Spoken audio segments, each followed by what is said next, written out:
Assalamualaikum dan salam sejahtera. Yang berusaha Berhormat Dr. Masyitah binti Yaakob. Pada hari ini, saya Muhammad Nasir bin Muhammad Nazir dengan Norma Matrix Edu 10184 daripada kumpulan 2 akan membentangkan hasil kajian yang bertajuk Persepsi Masyarakat Malaysia terhadap hubungan manusia dan alam sekitar antara perspektif anthropocentrism dan juga ecocentrism di daerah Jitra Kedah.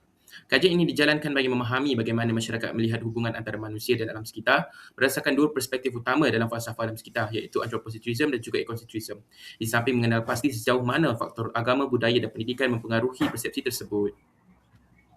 Mari kita mulakan dengan 1.2 iaitu penyataan masalah. Isu pencemaran perubahan iklim dan kemerosotan semula jadi semakin membimbangkan, namun tahap kesedaran masyarakat terhadap konsep anthropocentrism dan juga ecocentrism masih berbeza.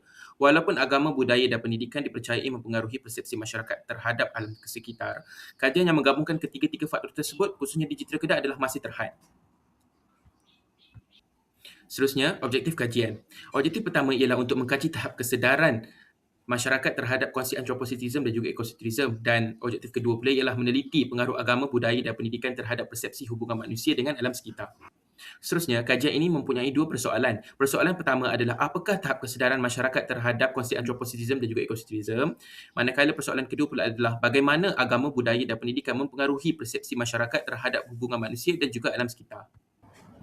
Kajian ini mempunyai 4 kepentingan. Yang pertama daripada segi akademik, iaitu yang pertama, menambah literature review. Seterusnya ialah ulasan kajian lepas yang berkaitan dengan kajian ini. Secara umumnya, kajian-kajian terdahulu menunjukkan bahawa kesedaran masyarakat terhadap alam sekitar semakin meningkat. Namun tahap kesedaran tersebut tidak semestinya diterjemahkan kepada amalan pemeliharaan alam sekitar yang konsisten. Selain itu, kajian lepas turut mendapati bahawa faktor agama, budaya dan pendidikan memainkan peranan penting dalam membentuk persepsi dan tingkah laku masyarakat terhadap alam sekitar.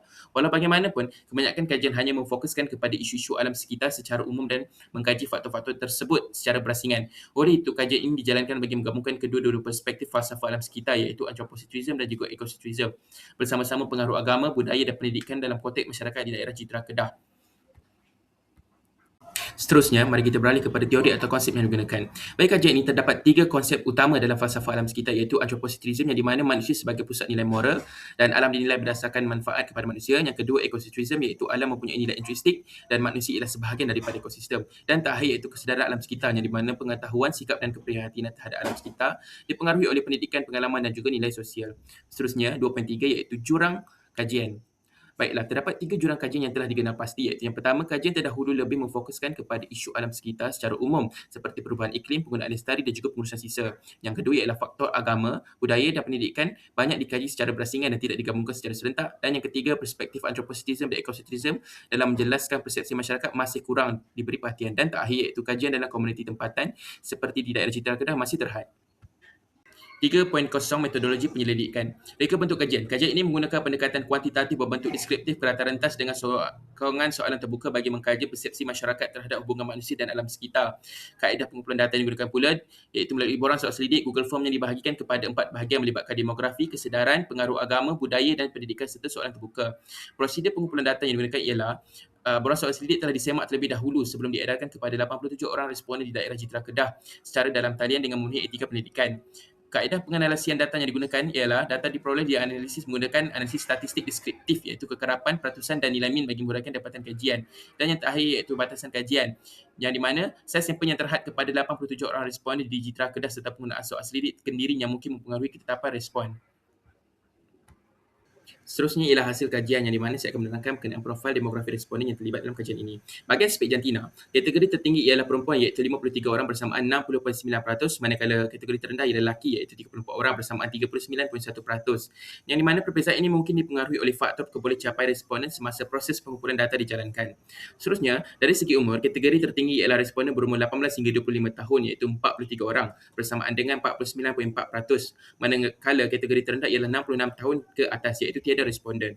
Keadaan ini mungkin disebabkan oleh golongan belia yang lebih aktif menggunakan platform digital dan lebih cenderung menyertai kajian secara dalam talian. Seterusnya, bagi tahap pendidikan tertinggi, kategori tertinggi ialah ijazah sarjana muda iaitu 47 orang bersamaan dengan 54%, manakala kategori terendah ialah sarjana dan PhD iaitu 8 orang bersamaan dengan 9.2%. Keadaan ini mungkin disebabkan oleh kebanyakan responden terdiri daripada golongan belia yang merupakan pelajar universiti di sekitar Jitra Kedah. Seterusnya ialah dari segi pekerjaan, kategori tertinggi ialah pelajar iaitu seramai 46 orang bersamaan dengan 52.9% manakala kategori terendah ialah pesara iaitu seseorang responden bersamaan 1.1%. Keadaan ini mungkin disebabkan oleh kebanyakan responden merupakan golongan beli yang sedang menuntut institusi pengajian tinggi. Seterusnya ialah sambungan profil demografi responden. Yang pertama, bagi aspek agama, kategori tertinggi ialah Islam iaitu 78 orang bersamaan 89.7%, manakala kategori terendah ialah Hindu iaitu 2 orang bersamaan 2.3%. Keadaan ini mencerminkan komposisi penduduk di daerah jiran yang majoritinya beragama Islam. Yang kedua, daripada segi etnik. Bagi etnik pula, kategori tertinggi ialah Melayu iaitu 74 orang bersamaan 85.1%, manakala kategori terendah ialah lain-lain etnik iaitu seorang responden bersamaan 1.1%. Dapatan ini selaras dengan taburan etnik penduduk di kawasan kajian yang majoritinya terdiri daripada masyarakat Melayu. Bagi negeri tempat tinggal, kategori tertinggi ialah Kedah iaitu 87 orang bersamaan 100%. Hal ini kerana kajian dijalankan khusus di daerah jitera Kedah yang menjadi lokasi kajian. Seterusnya, dari segi kawasan tempat tinggal, kategori tertinggi ialah pinggir bandar iaitu seramai 54 orang bersamaan 62.1%, manakala kategori terendah ialah bandar iaitu 33 orang bersamaan 37.9%. Keadaan ini selaras dengan kedudukan daerah jitera yang majoritinya merupakan kawasan pinggir bandar. Analisis dapatan objektif 1 4.2. 4.2.1 bagi item B1, kategori yang paling tinggi ialah setuju iaitu 34 orang bersamaan 39.1% dan paling rendah ialah sangat tidak setuju iaitu 3 orang bersamaan 3.4% dan memperoleh nilai min 3.87. Bagi item B2, kategori paling tinggi ialah setuju iaitu 42 orang bersamaan 48.3% dan paling rendah sangat tidak setuju iaitu kosong. Item ini memperolehi nilai min 4.08. Bagi item B3, kategori paling tinggi ialah setuju iaitu 44 orang bersamaan 50.6%, manakala kategori paling rendah adalah sangat tidak setuju iaitu 0%. Item ini memperoleh nilai min 4.28. Seterusnya bagi item B4, kategorinya yang paling tinggi ialah setuju iaitu 43 orang bersamaan 49.4% dan kategori yang paling rendah adalah sangat tidak setuju iaitu tiada responden. Item ini memperoleh nilai min 4.18. Secara keseluruhannya, dapatan ini menunjukkan bahawa responden mempunyai tahap kesedaran yang tinggi terhadap falsafah alam sekitar dan berkemungkinan dipengaruhi oleh pendedahan yang semakin meluas terhadap isu-isu alam sekitar melalui pendidikan, media serta berbagai program kesedaran yang dijalankan oleh pihak berkaitan. Seterusnya, bagi item 4.2.2, kesedaran terhadap konsep anthropocentrism, bahagian B1, kategori yang paling tinggi ialah setuju iaitu 31 orang bersamaan 35.6% dan paling rendah ialah tidak setuju iaitu 3 orang bersamaan 3.4% dan memperoleh nilai min 3.80. Bagi item B2, kategori paling tinggi ialah setuju iaitu 30 orang bersamaan 34.5% dan kategori yang paling rendah iaitu tidak setuju bersamaan 4 orang dengan mewakili 4.6% dan item ini memperoleh nilai min 3.74. Seterusnya bagi item B3, kategori paling tinggi ialah setuju iaitu 34 orang bersamaan 39.1% dan kategori yang paling rendah iaitu sangat tidak setuju iaitu 2 orang bersamaan 2.3% dan memperoleh nilai min 3.97. Bagi item B4, kategori yang paling tinggi ialah setuju bersamaan dengan 43 orang bersamaan dengan 49.4% dan kategori yang paling rendah adalah sangat tidak setuju iaitu tiada responden. Item ini memperoleh nilai min 4.02. Secara keseluruhannya, dapatan ini menunjukkan bahawa responden mempunyai tahap kesedaran yang baik terhadap konsep anthropocentrism. Hal ini berkemungkinan dipengaruhi oleh kefahaman masyarakat terhadap peranan manusia dalam pembangunan serta penggunaan sumber alam bagi memenuhi keperluan kehidupan. Seterusnya ialah 4.2.3 iaitu kesedaran terhadap konsep ecocentrism. Bagi item B1, kategori yang paling tinggi ialah sangat setuju iaitu 33 orang bersamaan 37.9%, manakala yang paling rendah ialah sangat tidak setuju iaitu 2 orang bersamaan 2.3%, yang di mana item ini memperoleh nilai min sebanyak 4.03. Bagi item B2, kategori yang paling tinggi ialah setuju iaitu 34 orang bersamaan 39.1% dan paling rendah ialah sangat tidak setuju iaitu 1 orang bersamaan 1.1%, yang di mana item ini memperoleh nilai min 4.08. Bagi item B3, kategori yang paling tinggi ialah sangat setuju iaitu 36 orang bersamaan 41.4% dan paling rendah ialah sangat tidak setuju iaitu 2 orang bersamaan 2.3% dan nilai min sebanyak 4.06. Bagi item B4, kategori yang paling tinggi ialah sangat setuju iaitu 36 orang bersamaan dengan 41.4% dan paling rendah ialah tidak setuju iaitu 1 orang bersamaan 1.1% dan nilai min sebanyak 4.18%. Secara keseluruhannya, dapatan ini menunjukkan bahawa responden mempunyai tahap kesedaran yang tinggi terhadap konsep ecocentrism. Hal ini berkemungkinan dipengaruhi oleh latar belakang pendidikan responden yang kebanyakannya terdiri daripada pemegang ijazah sarjana muda dan berkelayakan tinggi. Tahap pendidikan yang tinggi membantu responden memahami kepentingan keseimbangan ekosistem serta tanggungjawab manusia dalam memelihara kesejahteraan semua makhluk hidup. 4.3 Analisis dapatan bagi objektif 2. 4.3.1 Pengaruh agama. Bagi item B1, kategori yang paling tinggi ialah setuju iaitu 61 orang bersamaan 70.1%, manakala kategori yang paling rendah adalah sangat tidak setuju iaitu kosong responden. Item ini memperoleh nilai min sebanyak 4.63. Bagi item B2, kategori yang paling tinggi ialah setuju iaitu 53 orang bersamaan 60.9%, manakala kategori yang paling rendah ialah sangat tidak setuju iaitu 1 orang bersamaan 1.1%. Item ini memperoleh nilai min sebanyak 4.46. Bagi item B3, kategori yang paling tinggi ialah setuju iaitu 52 orang bersamaan dengan 59.8%, manakala kategori yang paling rendah ialah sangat tidak setuju iaitu tiada responden bersamaan kosong. Item ini memperoleh nilai min sebanyak 4.48. Bagi item B4, kategori yang paling tinggi iaitu setuju iaitu 59 orang bersamaan 67.8%, manakala kategori yang paling rendah ialah sangat tidak setuju, iaitu 1 orang bersamaan 1.1%. Nilai min sebanyak 4.53. Secara keseluruhannya, dapatan ini menunjukkan bahawa agama mempunyai pengaruh yang tinggi terhadap persepsi masyarakat mengenai hubungan manusia dan alam sekitar. Hal ini kerana nilai keagamaan masih menjadi sumber rujukan utama dalam membentuk sikap dan tanggungjawab terhadap alam sekitar. Di samping ajaran agama yang menekankan amanah, tanggungjawab dan keadilan dalam memelihara alam. Seterusnya ialah 4.3.2 iaitu pengaruh budaya. Bagi item B1, kategori yang paling tinggi ialah sangat setuju iaitu 44 orang bersamaan 50.6%, manakala kategori yang paling rendah ialah tidak setuju iaitu 3 orang bersamaan 3.4%. Item ini memperoleh nilai min sebanyak 4.35. Bagi item B2, kategori yang paling tinggi ialah sangat setuju iaitu 38 orang bersamaan 3.7%, manakala kategori yang paling rendah ialah tidak setuju iaitu 2 orang bersamaan 2.3%. Dan nilai min sebanyak 4.25. Bagi item B3, kategori yang paling tinggi ialah sangat setuju iaitu 40 orang bersamaan 46%, manakala yang paling rendah ialah tidak setuju iaitu 2 orang bersamaan 2.3% dan memperoleh nilai min 4.29. Bagi item B4, kategori yang paling tinggi ialah sangat setuju iaitu 44 orang bersama 50.6%, manakala kategori yang paling rendah ialah sangat tidak setuju iaitu 1 orang bersamaan 1.1% dan nilai min sebanyak 4.34. Secara keseluruhannya, dapatan ini menunjukkan bahawa budaya mempunyai pengaruh yang tinggi terhadap persepsi responden mengenai hubungan manusia dan alam sekitar. Hal ini berkemungkinan dipengaruhi oleh nilai budaya, adat Islam dan kearifan tempatan yang masih diamalkan dalam kehidupan masyarakat serta menekankan kepentingan menghormati dan memelihara alam sekitar. Seterusnya, 4.33 pengaruh pendidikan. Bagi item B1, kategori yang paling tinggi ialah sangat setuju iaitu 48 orang bersama 55.2%, manakala kategori yang paling rendah adalah tidak setuju iaitu 1 orang bersama 1.1% dan nilai min sebanyak 4.44. Bagi item B2, kategori yang paling tinggi ialah sangat setuju iaitu 46 orang bersamaan 52.9% dan yang paling rendah ialah tidak setuju iaitu 2 orang bersamaan 2.3% dan nilai min sebanyak 4.41. Bagi item B3, kategori yang paling tinggi ialah sangat setuju iaitu 42 orang bersama 48.3% dan yang paling rendah adalah sederhana setuju iaitu 8 orang bersama 9.2% dan nilai min sebanyak 4.39. Bagi item B4, kategori yang paling tinggi ialah sangat setuju iaitu 53 orang bersamaan 60.9% dan yang paling rendah adalah tidak setuju iaitu 1 orang bersamaan dengan 1.1% dan memperoleh nilai min sebanyak 4.52. Secara keseluruhannya, dapatan ini menunjukkan bahawa pendidikan mempunyai pengaruh yang tinggi terhadap persepsi responden mengenai hubungan manusia dan alam sekitar. Hal ini berkemungkinan dipengaruhi oleh latar belakang pendidikan responden yang majoritinya terdiri daripada pemegang ijazah sarjana muda dan berkelayakan yang lebih tinggi, yang di mana sekaligus meningkatkan pendedahan serta kefahaman mereka terhadap isu-isu alam sekitar dan kepentingan pemeliharaannya. 4.4 soalan terbuka. 4.4.1 kecenderungan masyarakat Malaysia terhadap pemikiran anthropocentrism atau ecocentrism. Berdasarkan jawapan responden, majoriti berpendapat bahawa masyarakat Malaysia masih lebih cenderung kepada pemikiran anthropocentrism iaitu lebih mengutamakan kepentingan manusia dan pembangunan. Namun terdapat juga responden yang berpandangan bahawa pemikiran ecocentrism semakin berkembang dalam kalangan masyarakat. 4.4.2 faktor yang mempengaruhi persepsi terhadap alam sekitar. Bagi bahagian ini, majoriti responden menyatakan bahawa agama, budaya, pendidikan dan media merupakan faktor utama yang mempengaruhi persepsi masyarakat terhadap hubungan manusia dan alam sekitar.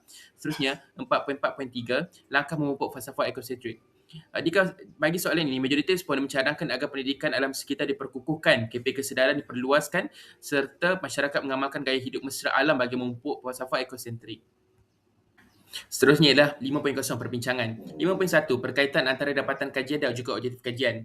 Berdasarkan dapatan yang diperoleh, objektif pertama kajian telah berjaya dicapai iaitu mengkaji tahap kesedaran masyarakat Malaysia terhadap konsep anthropocentrism dan ecocentrism dalam falsafah alam sekitar.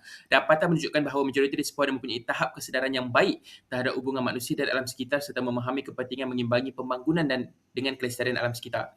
Peningkatan kesedaran ini berkemungkinan dipengaruhi oleh pendedahan yang semakin meluas melalui media, pendidikan juga program kesedaran alam sekitar. Walau bagaimanapun, hasil soalan terbuka menunjukkan bahawa majoriti responden masih berpandangan masyarakat Malaysia lebih cenderung kepada pemikiran anthropocentrism dalam kehidupan seharian. Ini menunjukkan bahawa walaupun tahap kesedaran semakin meningkat, amalan harian masih banyak dipengaruhi oleh faktor pembangunan, ekonomi dan juga kepentingan manusia. Bagi objektif kedua pula, dapatan kajian menunjukkan bahawa faktor agama, budaya dan pendidikan memainkan peranan penting dalam membentuk persepsi masyarakat terhadap hubungan manusia dan alam sekitar. Oleh itu, objektif kedua juga berjaya dicapai kerana ketiga-tiga faktor ini didapati mempengaruhi tahap kesedaran dan persepsi responden terhadap kepentingan pemeliharaan alam sekitar. Seterusnya ialah 5.2 perbandingan dapatan kajian dengan kajian lepas. Berdasarkan dapatan kajian ini didapati selari dengan kebanyakan kajian lepas yang menunjukkan bahawa tahap kesedaran masyarakat terhadap alam sekitar dipengaruhi oleh pendidikan, agama, budaya dan sistem nilai. Dapatan ini turut menyokong kaji Abdul Rahman 2020, Nasir dan Yaakob 2022, Hua et al. 2022, Mudir et al. 2022 serta Paria et al. 2025 yang menjelaskan bahawa faktor-faktor tersebut memainkan peranan penting dalam membentuk persepsi dan tingkah laku masyarakat terhadap alam sekitar. Walau bagaimanapun, kajian ini memberikan perspektif yang lebih menyeluruh kerana meneliti hubungan manusia di alam sekitar melalui konsep antroposentrism dan ekosentrism, di samping menggabungkan pengaruh agama, budaya dan pendidikan secara serentak dalam konteks komuniti di Jitera Kedah. Dapatan ini menunjukkan bahawa masyarakat mempunyai tahap kesedaran yang tinggi. Pemikiran antroposentrism masih dipengaruhi sebahagian amalan dan keputusan berkaitan pembangunan.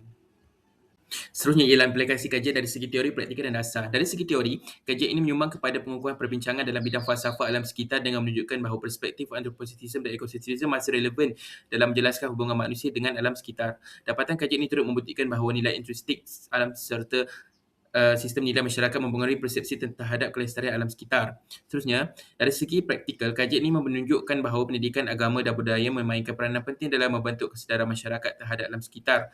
Oleh itu, institusi pendidikan, organisasi masyarakat dan pihak berkaitan boleh memanfaatkan dapatan ini untuk memperkukuhkan program pendidikan, kempen kesedaran dan juga aktiviti pemeliharaan alam sekitar. Dari segi dasar pula, dapatan kajian ini boleh dijadikan panduan kepada pihak kerajaan dan pembuat dasar dalam merangka strategi pemeliharaan alam sekitar yang lebih berkesan. Dasar yang dibangunkan juga mengambil kira faktor sosial dan budaya supaya usaha pemeliharaan alam sekitar dapat dilaksanakan secara menyeluruh dan juga berterusan. Seterusnya, 6.0 kesimpulan dan cadangan. 6.1 rumusan kajian. Kajian ini telah berjaya mencapai kedua-dua objektif yang ditetapkan, iaitu menilai tahap kesedaran masyarakat terhadap konsep antroposentrism dan ekosentrism serta mengenal pasti pengaruh agama, budaya dan pendidikan terhadap persepsi masyarakat mengenai hubungan manusia dan dengan alam sekitar. Secara keseluruhannya, majoriti responden mempunyai tahap kesedaran yang tinggi terhadap kepentingan pemeliharaan dan alam sekitar dan memahami konsep antroposentrism serta ekosentrism. Namun, sebahagian responden masih berpandangan bahawa masyarakat lebih cenderung kepada pemikiran antroposentrism dalam aspek pembangunan dan penggunaan sumber alam.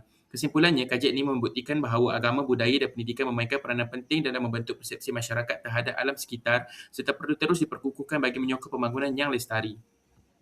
Seterusnya ialah 6.2, iaitu cadangan untuk penyelidikan lanjutan berdasarkan dapatan kajian yang diperoleh. Cadangan pertama ialah penyelidikan pada masa hadapan disarankan melibatkan saiz sampel yang lebih besar serta merangkumi responden daripada pelbagai negeri dan latar belakang masyarakat. Pendekatan ini membolehkan dapatan kajian yang diperoleh menjadi lebih menyeluruh, tepat dan boleh digeneralisasikan kepada masyarakat Malaysia secara keseluruhan. Cadangan kedua ialah penyelidikan akan datang boleh menggunakan pendekatan campuran atau mixed method, iaitu menggabungkan soal selidik dengan temu bual secara mendalam. Pendekatan ini supaya dapat memberikan pemahaman yang lebih jelas tentang persepsi, pengalaman dan pandangan masyarakat terhadap hubungan antara manusia dan alam sekitar dan tidak seperti yang tidak dilakukan pada kajian inilah. Seterusnya, cadangan ketiga ialah kajian akan datang boleh memasukkan pemboleh ubah tambahan seperti nilai alam sekitar, pengaruh media sosial, pengalaman menyertai program pelestarian serta tahap pengetahuan mengenai perubahan iklim. Penambahan pemboleh ubah ini dapat membantu menghasilkan dapatan yang lebih komprehensif dan lebih menyeluruh. Dan yang terakhir ialah cadangan penyelidikan lanjutan perlu menilai keberkesanan program pendidikan alam sekitar dan kempen kesedaran yang telah dilaksanakan. Selain itu, kajian ini juga boleh mengkaji sejauh mana dasar kerajaan dan program kelestarian berjaya meningkatkan kesedaran serta membentuk tingkah laku masyarakat terhadap pemeliharaan alam sekitar. Saya diharapkan cadangan-cadangan ini dapat menjadi panduan kepada penyelidik pada masa hadapan dalam menghasilkan kajian yang lebih menyeluruh serta memberi sumbangan kepada usaha memperkukuhkan kesedaran dan amalan terhadap kelestarian alam sekitar. Akhir sekali, 63 itu penutup. Sebagai penutup, kajian ini telah berjaya mencapai kedua-dua objektif kajian dengan membuktikan bahawa masyarakat mempunyai tahap kesedaran yang baik terhadap konsep antroposentrism dan ekosentrism. Selain itu, agama, budaya dan pendidikan dikenal pasti sebagai faktor utama yang membentuk persepsi masyarakat terhadap hubungan manusia dan alam sekitar. Oleh itu, usaha memupuk kesedaran dan kelestarian alam sekitar perlu diteruskan melalui pendidikan, nilai agama, budaya, pelibatan masyarakat serta sokongan daripada pihak berkepentingan. Diharapkan usaha ini dapat membantu mengekalkan keseimbangan antara pembangunan manusia dan pemeliharaan alam sekitar demi kesejahteraan pada generasi masa hadapan. Sekian, terima kasih.